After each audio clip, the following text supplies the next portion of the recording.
Hello friends, मेरा नाम है सुमित भारद्वाज और मेरे चैनल दृश्यम द विजन पर आपका स्वागत है। आज हम बात करेंगे भाषा बोध के पार्ट 2 के बारे में या खंड 2 के बारे में। हम इसमें बात करेंगे कि इसमें MPPSC मेंस में बैक ईयर्स में क्या क्या क्वेश्चन पूछे गए 2014 से लेकर 2018 तक, और इसमें हम बात करेंगे कि हिंदी भाषा का किन भाषाओं से विकसित हुई है, फिर संविधान में उसके लिए क्या क्या अनुच्छेद दिए गए हैं, फिर उसकी जो अन्य वर्गीकरण दिए गए हैं, भाषा हैं, उसकी बोली हैं, उनके बारे में हम विस्तार से पढ़ेंगे। तो आइए हम देखते हैं कुछ क्वेश्चंस जो कि बैक ईयर में पूछे गए हैं। स्रोत भाषा, अब नाम से समझ में आ रहा होगा आपको, स्रोत मतलब सोर्स या रिसोर्स। तो भाषाई अनुवाद जब हम ट्रांसलेशन करते हैं, क्योंकि आप देखेंगे MPPSC मेंस में कि हिंदी से इंग्लिश ट्रांसलेशन भी आता है और इंग्लिश से हिंदी ट्रांसलेशन भी आता है। तो जब हम भाषाई अनुवाद यानी ट्रांसलेशन, भाषाई अनुवाद की प्रक्रिया के दौरान जिस भाषा का अनुवाद किया जाता है, यानी मान लीजिए कि हिंदी से इंग्लिश में ट्रांसलेशन करना है, तो हिंदी यहाँ पे सोर्स लैंग्वेज है, यानी स्रोत भाषा है। हिंदी, जे उदाहरण से देखिए, हिंदी भाषा का अंग्रेजी भाषा में अनुवाद करना, तो हिंदी भाषा क्या है, यहाँ स्रोत भाषा है। वहीं हम देखें लक्ष्य भाषा, वहीं भाषाई अनुवाद की प्रक्रिया के दौरान जिस भाषा में अनुवाद किया जाता है, यानी हिंदी का अंग्रेजी में अनुवाद किया जा रहा है, यानी हिंदी टू इंग्लिश ट्रांसलेशन किया है, तो अंग्रेजी या इंग्लिश जो है वो कौन सी भाषा कहलाएगी, लक्ष्य भाषा। ठीक है, तो इसे हम क्या बोलेंगे, लक्ष्य भाषा। तो ये 2017 और 16 और 17 दोनों में, ये मेंस में 3 नंबर में पूछे गए हैं और दोनों एक साथ ही पूछे गए हैं। तो इसमें सिर्फ कोई डिफरेंस नहीं है, पूरी की पूरी डेफिनेशन सेम है। आप अगर दोनों को एक साथ लिखना चाहें तो आप लिख सकते हैं कि भाषाई अनुवाद में प्रक्रिया के दौरान जिस भाषा का अनुवाद किया जाता है वो स्रोत भाषा है, और जिस भाषा में अनुवाद किया जाता है वो आपकी लक्ष्य भाषा है। और उदाहरण आप एक ही बार में, ये दोनों उदाहरण एक साथ लिख सकते हैं, तो एक ही बार में जो है 3 नंबर में आप इसको एक्सप्लेन कर सकते हैं। तो आइए हम देखते हैं इसमें सबसे पहले स्रोत भाषा या लक्ष्य भाषा। ये 2016 और 17 में पूछा गया है, दोनों बार लगातार 3 मार्क्स के लिए। देखिए, स्रोत का मतलब होता है रिसोर्स या सोर्स, और लक्ष्य का मतलब होता है टारगेट। तो अब ये यूज़ कहाँ होती है, ट्रांसलेशन में। ठीक है, तो ट्रांसलेशन में जब हम किसी एक भाषा का दूसरी भाषा में अनुवाद करते हैं या ट्रांसलेशन करते हैं, तो एक भाषा जिसका ट्रांसलेशन करते हैं वो आपकी सोर्स या रिसोर्स या आपकी स्रोत भाषा हो जाती है, और जिस भाषा में हम अनुवाद करते हैं वो भाषा क्या कहलाती है, आपकी लक्ष्य भाषा या टारगेट लैंग्वेज। तो आइए हम देखते हैं भाषाई अनुवाद की प्रक्रिया के दौरान, अनुवाद यानी ट्रांसलेशन, जिस भाषा का अनुवाद किया जाता है वह स्रोत भाषा, एवं जिस भाषा में अनुवाद किया जाता है उसे लक्ष्य भाषा कहते हैं। उदाहरण से समझते हैं, हिंदी भाषा का अंग्रेजी भाषा में अनुवाद किया जाए तो हिंदी भाषा क्या होगी, स्रोत भाषा, वहीं अंग्रेजी भाषा क्या होगी, लक्ष्य भाषा। ये 2016-17 में 3 मार्क्स के लिए पूछा गया। अगर आप इस प्रकार लिखते हैं तो आपको 3 मार्क्स में से 3 मार्क्स जरूर मिलेंगे, और मिले भी हैं। आगे देखते हैं 2015 में संपर्क भाषा क्या है।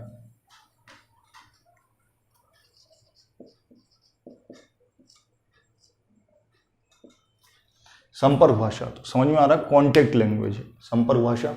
वह भाषा जो देश के बहुसंख्यक लोगों द्वारा संपर्क के माध्यम के रूप में प्रयुक्त की जाती है, यानी हम जो किसी देश में बहुत बहुसंख्यक लोगों द्वारा जो अपने डेली यूज़ में कांटेक्ट के लिए एक दूसरे से मनोभावों को व्यक्त करने के लिए जो प्रयुक्त की जाती है, और जो अपने व्यवहार में वो सडन मतलब नॉर्मली जो यूज़ करते हैं उसे हम संपर्क भाषा कहते हैं, और वह अपने व्यवहार में भी लाई जाती है, उसे संपर्क भाषा कहा जाता है, कॉन्टेक्ट लैंग्वेज। उदाहरण के लिए हिंदी, फ्रेंच, अरबी, कोई भी जो राष्ट्रभाषा हो वो आपकी संपर्क भाषा मानी जाती है। 2015 में क्वेश्चन पूछा गया 3 मार्क्स के लिए। आइए हम आगे देखते हैं कार्यालयी भाषा।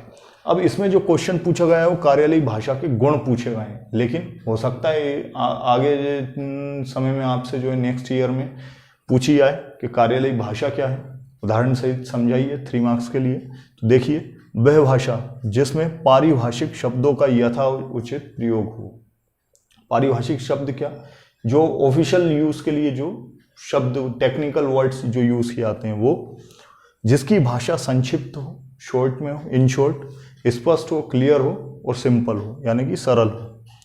तो हम देखें, वह भाषा जिसमें पारिभाषिक शब्दों का यथाउचित प्रयोग हो, जिसकी भाषा संक्षिप्त, स्पष्ट व सरल हो तथा भाषा औपचारिक होनी चाहिए, फॉर्मल होनी चाहिए, तथा उसमें द्विअर्थी शब्द, डबल मीनिंग वर्ड्स यूज ना हो, ऐसी भाषा क्या कहलाती है, आपकी कार्यालयी भाषा कहलाती है। अब क्वेश्चन क्या पूछा गया वो हम देखते हैं।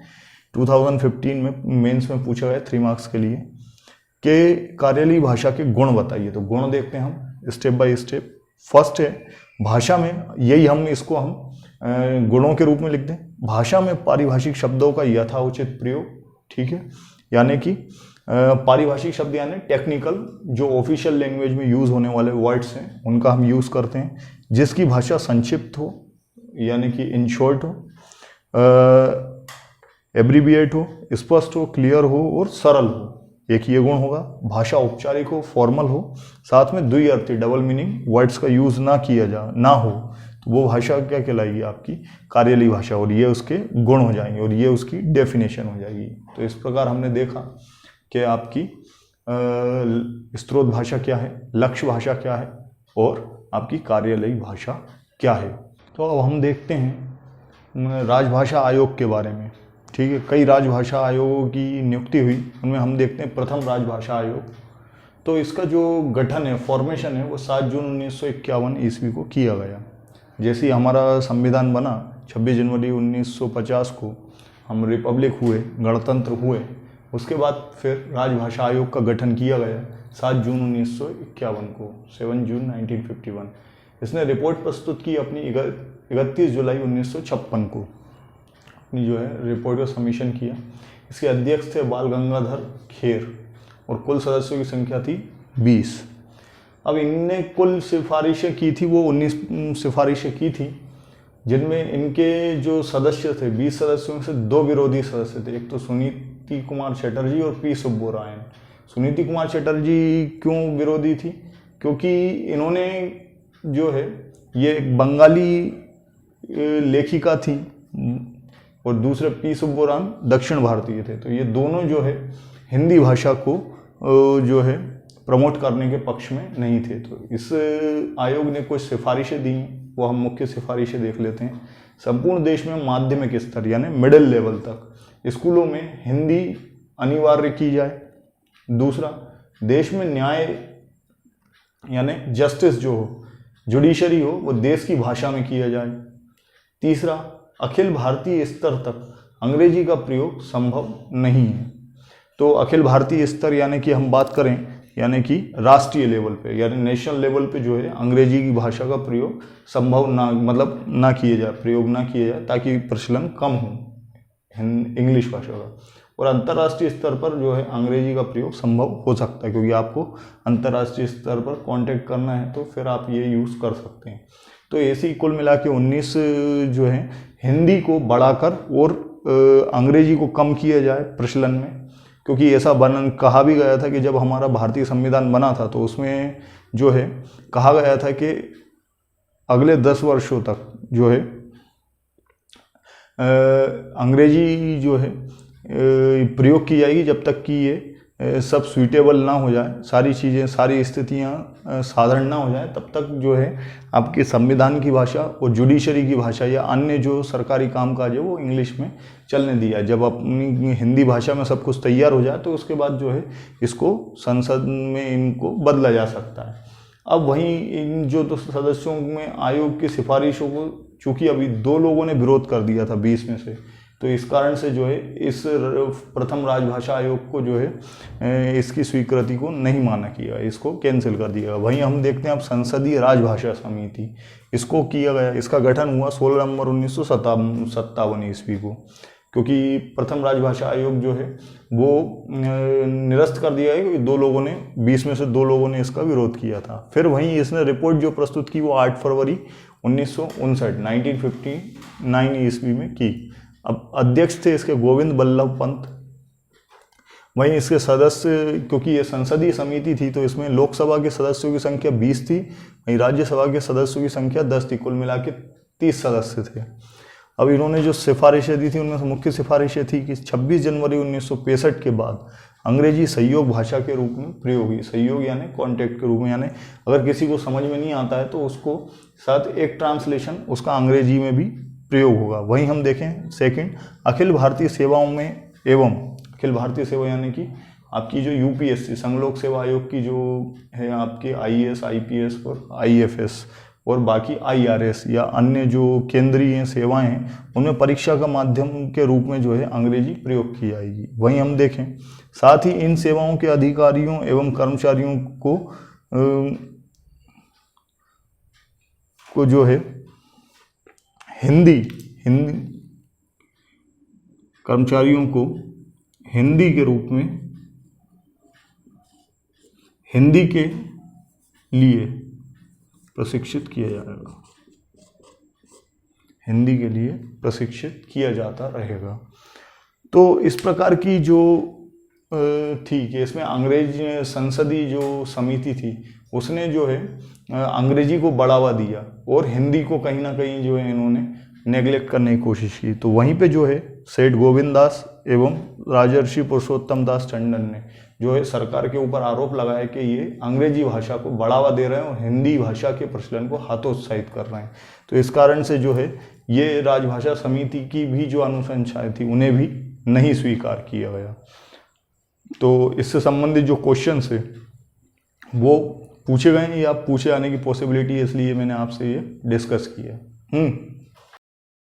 तो अब इस वीडियो में हम बात करेंगे कि राष्ट्रपति ने हिंदी भाषा के लिए क्या आदेश दिए थे, प्लस हम इसमें संवैधानिक स्थिति देखेंगे हमारी राजभाषा के बारे में कि हमारी राजभाषा क्या है, राष्ट्रभाषा क्या है, संविधान में कौन से भाग में, संविधान के किस अनुसूची में, किस अनुच्छेद में किन भाषाओं को राजभाषा के रूप में स्वीकृति दी है। तो इसके बारे में हम विस्तार से बात करते हैं इस लेक्चर में।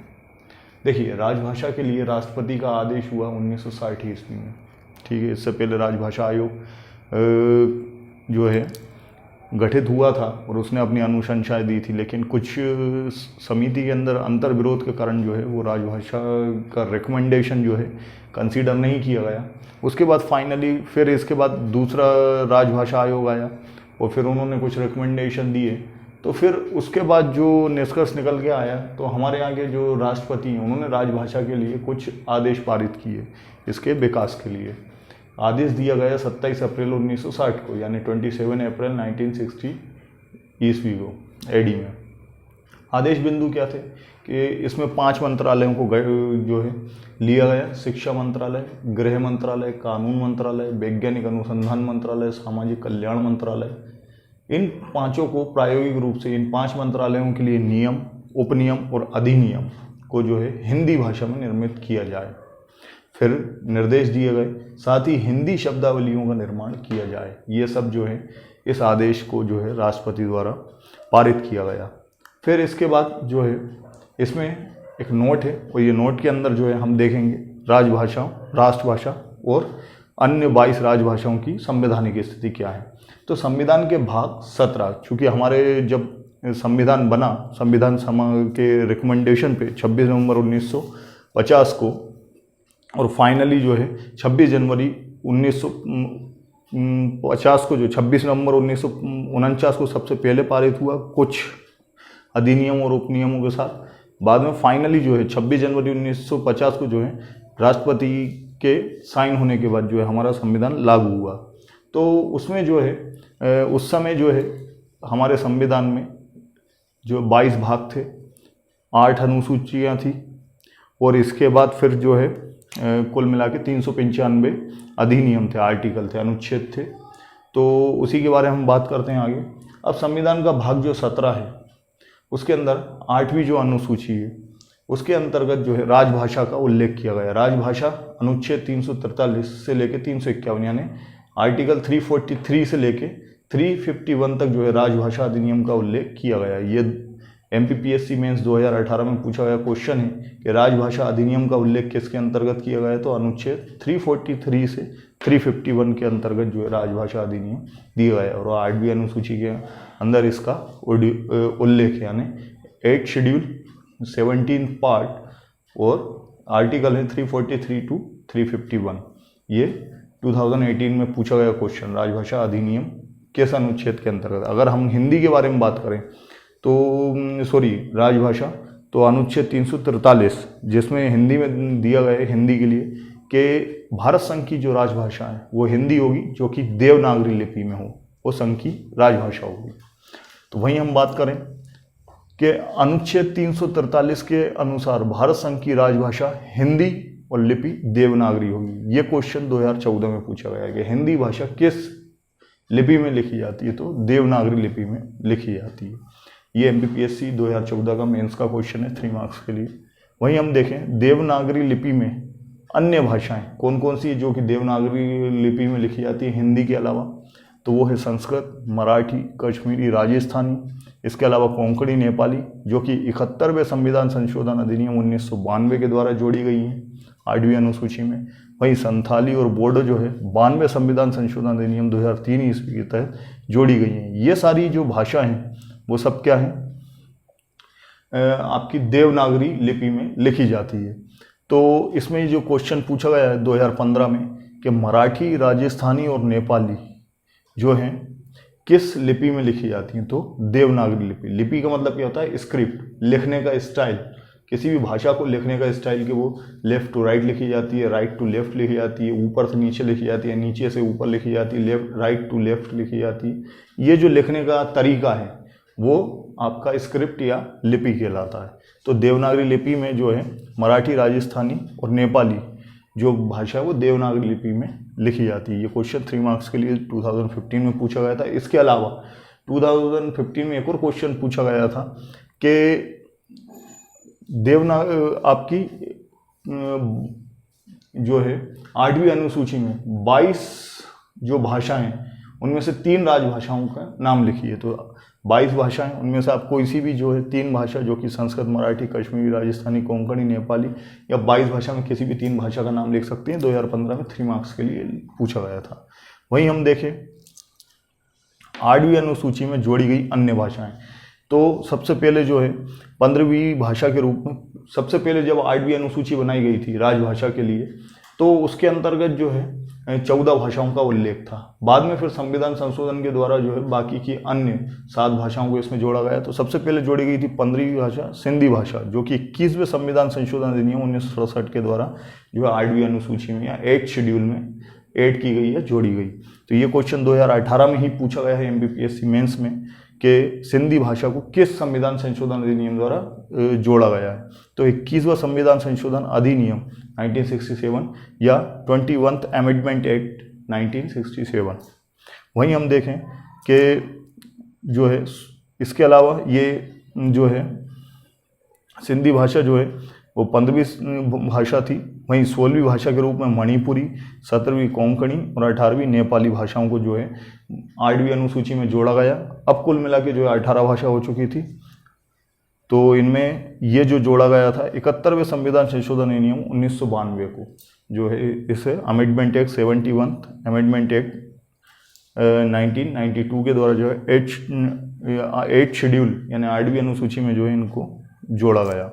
इसके बाद अब पहला जो संविधान संशोधन अधिनियम था वो 21वां था और इसके बाद 71 यानी 21 + 71 दोनों को जोड़ा गया। तो फिर 92वां अमेंडमेंट एक्ट जो है किया गया 2003 में और इसके द्वारा 4 भाषाएं और जोड़ी गई।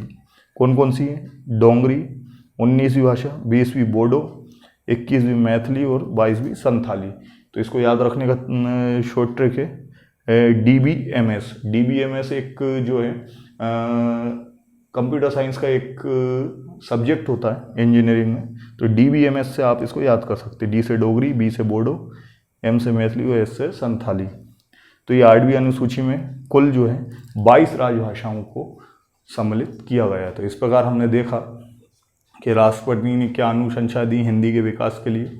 वही हमारे संविधान में जो है राजभाषाओं को 8वीं अनुसूची के अंतर्गत जो है संविधान के भाग 17 में 8वीं अनुसूची के अंतर्गत जो है 22 भाषाओं को राजभाषा के रूप में जो है उल्लेखित किया गया है, और इनकी क्या संवैधानिक स्थिति है और इनकी क्या और इसके साथ अनुच्छेद 343 से 351 तक जो है इनका विस्तार से संविधान में वर्णन किया गया है। इस पार्ट में पढ़ते हैं कि राजभाषा अधिनियम क्या था। ठीक है, प्रथम राजभाषा अधिनियम क्या है, कब लागू हुआ, इसमें कौन सी नीति लागू हुई, प्लस राजभाषा अधिनियम संशोधन अधिनियम कब लागू हुआ और इसमें क्या नीति लागू हुई, प्लस आपका राजभाषा अधिनियम 1976, इसमें क्या क्या नियम दिए गए थे और कौन कौन से राज्य शामिल थे और उनके क्या कार्य हैं, वो हम सब देखते हैं। आइए देखिए, प्रथम राजभाषा अधिनियम का गठन जो है 10 मई 1963 ईस्वी को किया गया था। ये क्वेश्चन पूछा गया 2016 के मेंस के पेपर में, MPPSC के मेंस के पेपर में। वहीं इसमें जो अधिनियम लागू किया गया था वो द्विभाषीय नीति लागू की गई थी। ये पूछा गया है 2014 में मेंस के क्वेश्चन में 3 नंबर के लिए कि द्विभाषा नीति क्या है, स्पष्ट कीजिए। तो द्विभाषा नीति जिसमें शासकीय कामकाजों के लिए हिंदी और अंग्रेजी का प्रयोग किया जाएगा ऑफिशियल लैंग्वेज के तौर पे। तो ये थी द्विभाषा नीति जो कि प्रथम राजभाषी अधिनियम के तहत लागू की गई थी। अब इसमें क्या है, इसका जो प्रथम राजभाषा संशोधन अधिनियम 1967 यानी 1967 लागू किया गया, जिसका गठन हुआ था, फॉर्मेशन हुआ था 18 अगस्त 1968 ईस्वी को 1968 में। अब इस अधिनियम के अंदर क्या राजभाषा संकल्प पारित किया गया। ठीक है, कि राजभाषा क्या क्या संकल्पना होगी वो हम देखते हैं, जिसमें उत्तर भारतीय राज्यों को दक्षिण पूर्व पश्चिम के राज्यों की कोई एक भाषा सीखनी होगी और इसको बढ़ावा दिया जाए, और तथा दक्षिण भारतीय राज्यों को हिंदी अंग्रेजी एवं स्वयं के राज्य की भाषा को बढ़ावा देना होगा। ये ऐसा इसलिए कहा गया ताकि जो हमारे 22 राजभाषाएं उनको बढ़ावा दिया जा सके, वो भारतीय एकता को कायम रखा जा सके, ताकि भाषा के कारण जो है हमारे यहाँ जो राज्यों का बंटवारा हुआ था वो और ज़्यादा न बढ़े और भारत की संप्रभुता और एकता और अखंडता बनी रहे। तो वहीं इसके बाद हम देखते हैं, तो इससे रिलेटेड अभी क्वेश्चन तो नहीं पूछा लेकिन पूछे जाने की पॉसिबिलिटी। अब राजभाषा अधिनियम 1976, इस पर 2 बार मेंस में क्वेश्चन पूछा जा चुका है।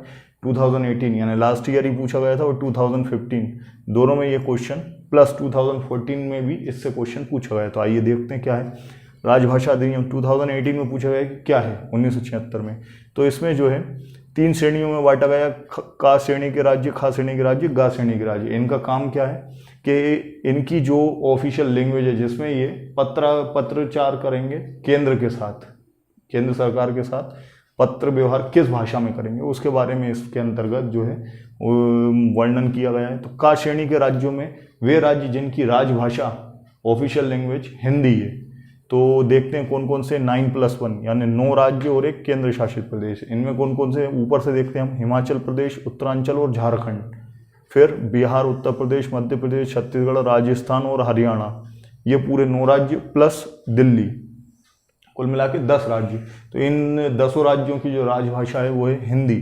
तो इनका केंद्र सरकार के साथ पत्र व्यवहार हिंदी भाषा में होगा, साथ में इन्हें अंग्रेजी अनुवाद भी साथ में भेजा जाएगा। ठीक है, या तो ये पत्र व्यवहार करते हैं केंद्र के साथ तो केंद्र राज्य को भेजेगा और राज्य केंद्र को भेजेगा।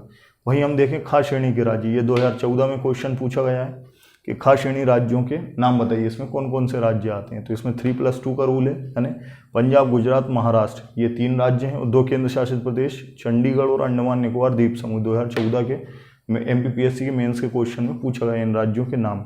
अब इनका पत्राचार क्या होगा, हिंदी भाषा में होगा, प्लस ये अंग्रेजी अनुवाद भेज भी सकते हैं, नहीं भी भेजें, ऐसा कोई कंपल्शन नहीं है। अगर भेजते हैं तो ठीक है, नहीं भी भेजें तो कोई कंप्लेंट नहीं की जाएगी। तीसरा है गा श्रेणी के राज्य, तो इसमें है 17+4 यानी 17 राज्य और 4 केंद्र शासित प्रदेश जो कि बचे हुए हैं। तो इसमें हम देखें जम्मू कश्मीर एक राज्य हो गया, प्लस 8 पूर्वी राज्य, कौन कौन से, अरुणाचल प्रदेश, असम, मेघालय, मणिपुर, सिक्किम, मिजोरम, त्रिपुरा।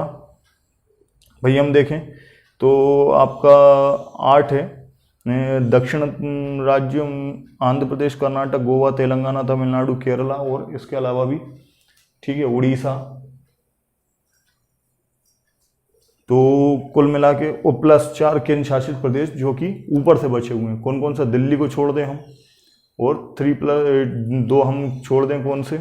आपके चंडीगढ़ और अंडमान निकोबार। तो लक्षद्वीप समूह बचा है, दादर नगर हवेली हो गया, ठीक है, ये बचे हुए हैं।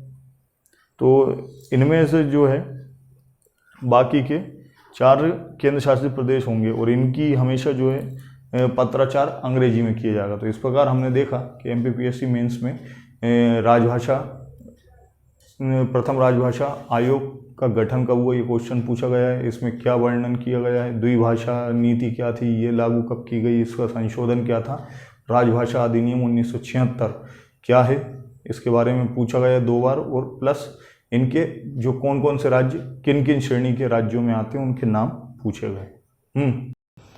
इस पार्ट में हम देखेंगे कि हिंदी के कौन कौन से सम्मेलन हैं और संविधान में हिंदी की या राजभाषाओं की स्थिति क्या है। आइए देखते हैं हम। सबसे पहले विश्व हिंदी सम्मेलन। तो राजभाषा मंत्रालय जो है वो गृह मंत्रालय के अधीन आता है और गृह मंत्री जो है इसका पदेन सभापति होता है। ये क्वेश्चन 2014 में पूछा गया था कि राजभाषा आयोग का जो पदेन अध्यक्ष होता है वो कौन होता है? भारत के गृह मंत्री जो हैं उस विभाग के, क्योंकि ये गृह मंत्रालय के अंतर्गत आता है राजभाषा। अब हम देखेंगे इनके कहाँ कहाँ पे किन स्थानों में कब हुआ। तो सबसे पहला जो अभी तक कुल मिला के 11 सम्मेलन हुए हैं 2018 तक। तो इनमें पहला जो सम्मेलन हुआ था हिंदी सम्मेलन वो है नागपुर में, ठीक है, 1975 में हुआ था। ये क्वेश्चन पूछा गया 2015 में एमपीपीएससी मेंस में। दूसरा हुआ था पोर्ट लुई मॉरिशस में 1976 में फर्स्ट टाइम। तीसरा हुआ था दिल्ली में 1983 या 1983 में, वहीं पोर्ट लुई में दूसरी बार जो है 1993 में हुआ। फिर त्रिनाद टोबैगो में 1996 में, इंग्लैंड में छठा जो है 1997 में हुआ, सूरीनाम में 2003 में, वहीं न्यूयॉर्क में यूएसए में हुआ 2007 में, वहीं जोहान्सबर्ग दक्षिण अफ्रीका में 2012 में, भोपाल, ये सबसे महत्वपूर्ण है आपके लिए, पूछा भी जा सकता है कि भोपाल मध्य प्रदेश में हिंदी सम्मेलन, कौन सा हिंदी सम्मेलन हुआ था? 10वां, और कब हुआ था? 2015 में। और तीसरी बार जो है पोर्ट लुई मॉरिशस में जो तीसरी बार 2018 में हिंदी सम्मेलन आयोजित किया गया। तो इस प्रकार आपने देखा कि इससे रिलेटेड अभी तक 2 क्वेश्चन जो है एमपीपीएससी मेंस में पूछे गए सम्मेलनों से। अब देखते हैं हम हिंदी और आपकी राजभाषाओं की संवैधानिक स्थिति। तो देखिए हिंदी का जो सर्वप्रथम ये क्वेश्चन पूछा गया है 2018 में, सॉरी 2017 में।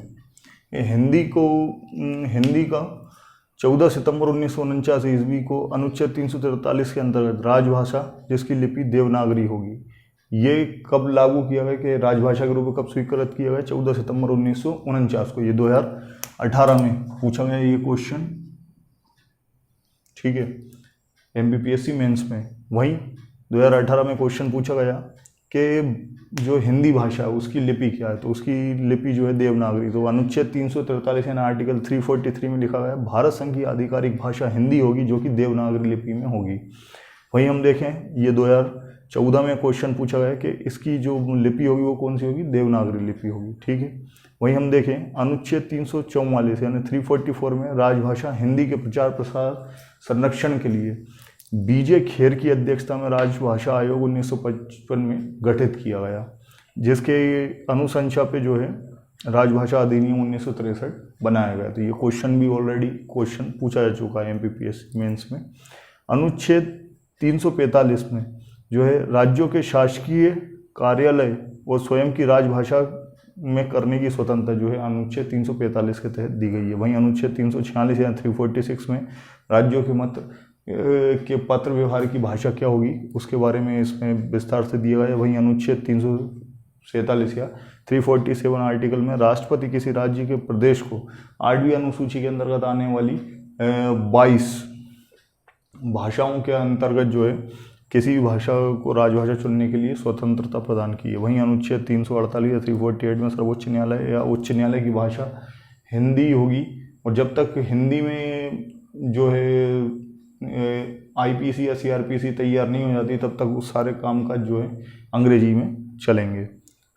और जब हिंदी में तैयार हो जाएगा सब तो फिर हिंदी जो है आपके न्यायालय में यूज़ किया जाएगी, सर्वोच्च न्यायालय यानी सुप्रीम कोर्ट और हाई कोर्ट में। वही अनुच्छेद 351 में संघ का कर्तव्य है कि वह हिंदी के विकास के लिए पर्याप्त उपाय करे ताकि हिंदी मिश्रित संस्कृति के उत्थान में जो है अपनी कारण बने या महत्वपूर्ण भूमिका निभा सके। तो इस प्रकार हम देखें तो इनमें से मुख्य रूप से जो 2 अनुच्छेद सबसे महत्वपूर्ण हैं हिंदी के लिए, वह है आर्टिकल 343 जिसमें कहा गया है भारत संघ की आधिकारिक भाषा जो है हिंदी होगी और वो देवनागरी लिपि की हिंदी होगी। वहीं आर्टिकल 351 में बताया गया है कि हिंदी के जो है भारत संघ ऐसा कार्य करे कि हिंदी की जो है प्रचार प्रसार और उन्नति हो, इसे कार्य करे। तो इस प्रकार हमने देखा कि इसमें हिंदी सम्मेलन से 2 क्वेश्चन अभी तक पूछे गए हैं। वहीं आपका जो है अनुच्छेदों से भी 3 से 4 बार क्वेश्चन जो है पूछे गए हैं। तो इस प्रकार आपने देखा इस भाग में कि काफ़ी सारे क्वेश्चन जो है डायरेक्टली एमपीपीएससी मेंस में क्वेश्चन पूछे गए हैं और ये क्वेश्चन जो है एमपीएसआई के पॉइंट ऑफ व्यू से भी महत्वपूर्ण है, क्योंकि इसमें वो सारी जानकारी दी गई है जिससे आपके ऑब्जेक्टिव क्वेश्चन भी जो है आपके हिंदी के भाषा बोध से बनते हैं। तो अगर आपको ये वीडियो पसंद आया तो प्लीज़ इसको लाइक कीजिए, शेयर कीजिए, सब्सक्राइब कीजिए। और यदि इस वीडियो के बारे में आप कोई अपना फीडबैक देना चाहते हैं तो प्लीज़ मुझे कमेंट में ज़रूर लिख कर भेजिएगा। और देखते रहिए मेरा channel Drishyam the vision. Thank you.